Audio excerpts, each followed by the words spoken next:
This is such a large model, it's hard to get all in one picture, but this Chris Craft Dumas model has removable cockpits where they are not designed, and I wanted to take you through it here.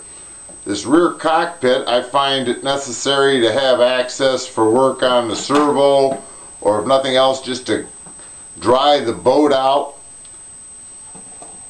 The only way you can get this rear floor out is to hinge it,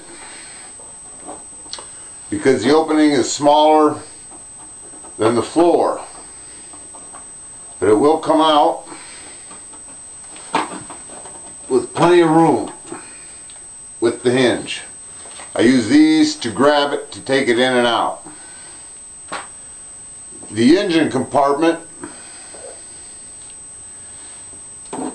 fits very snug and square enough that it can be installed backwards and the lines still line up. However, there is a front and a back to it. Now I don't know if you can see it, this rear light here, I'm going to turn it on with the switch on the dash. This rear cockpit, it can be removed like this, but you can also come in the back and lift it. As you lift it, the Dean's plug is disconnected. As you put it back in, the Dean's plug holds it in place. I push it down into place and it stays. It's vibration free, very nice fit. And the servo is located in here. You do need access to that from time to time. The second compartment here is for the battery, the second cockpit area. It is held in place with the spring-loaded back. You push the back in, lift the floor out. The floor has the ventilators cut into it to keep the motor cool. The battery is underneath the floor compartment. I designed this battery so that it could be installed out at the pond with one hand.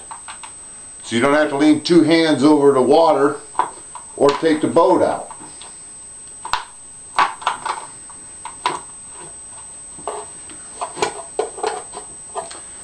This front cockpit is not supposed to be removable, and I've spent quite a bit of time designing a nice way of fitting this and still allowing it to be removable. The power switch is right here. It's off and on. The horn works. But to remove the cockpit floor, you push on the spring-loaded back and lift the floor out. Now you don't do this every day. The only reason you need access to this area is for the receiver and voltage regulator. Neither one of which need access very often.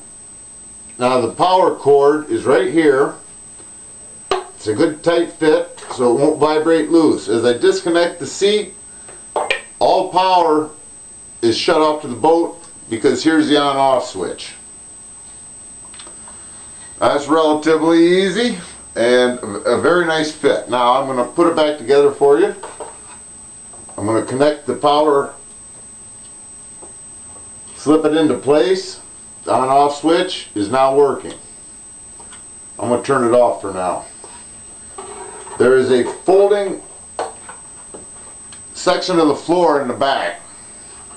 That mates right here with this line so that you have a nice flush floor, but it also allows you to get it in and out. A one-piece floor would not fit. So we fit the front edge underneath the front panel and then push this down and it will snap into place behind the spring-loaded rear cushion. This one fits in the same way. Fits underneath the front panel and then snaps into place. Front and back. The back has a wider margin on it, a wider framing member than the front does. Fits into place very secure. There's no need to latch that in. It's not going to bounce out. Putting the floor in the rear cockpit is easier than taking it out. You want the edges to rest on the side supports that I put in, and then it will fit in there very nice and snug. There's virtually no seams, visible seams between the floors and the side panels on this. Now, the rear cockpit bench is constructed so that those two pieces of plywood on the floor will grab this and hold it in place. Fits right over there very nice and snug, and just slide it back into place. Then the trap door goes on. I'll turn the switch on, and we've got power. Put the little dowels back in. This triple cockpit does not look right going around the pond without some passengers in it. It looks like a ghost ship. Now,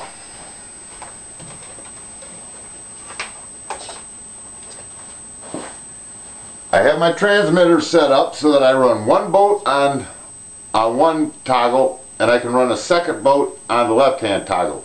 This boat is set up for the right-hand toggle, rudder, forward, and reverse.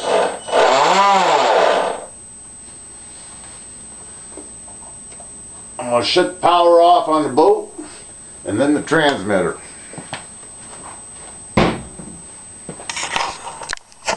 I'm disconnecting the camera from the tripod.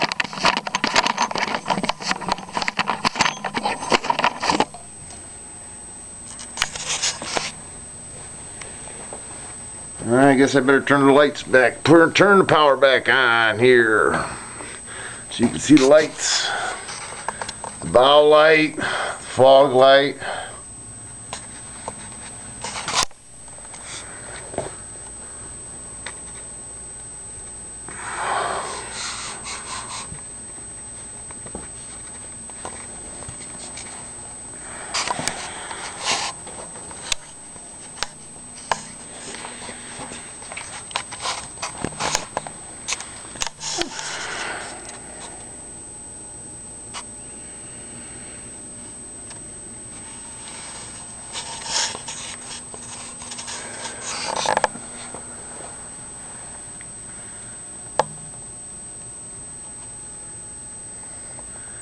You'll notice the lights in each of the cockpits.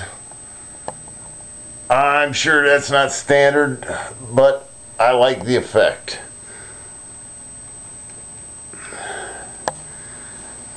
I can't forget the horn.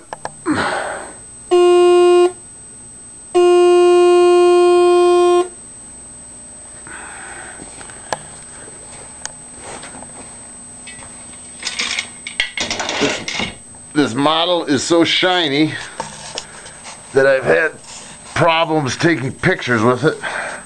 Pictures of it.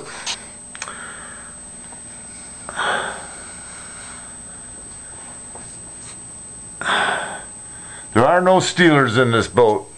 Any plank that goes from front to back is one piece. I'll show you my motor, which has heat sinks attached to it. The fan is going to blow air underneath the seat in the middle cockpit over the motor through the speed control. Is going to come up under here and is going to exit in here. That was fun. Thank you.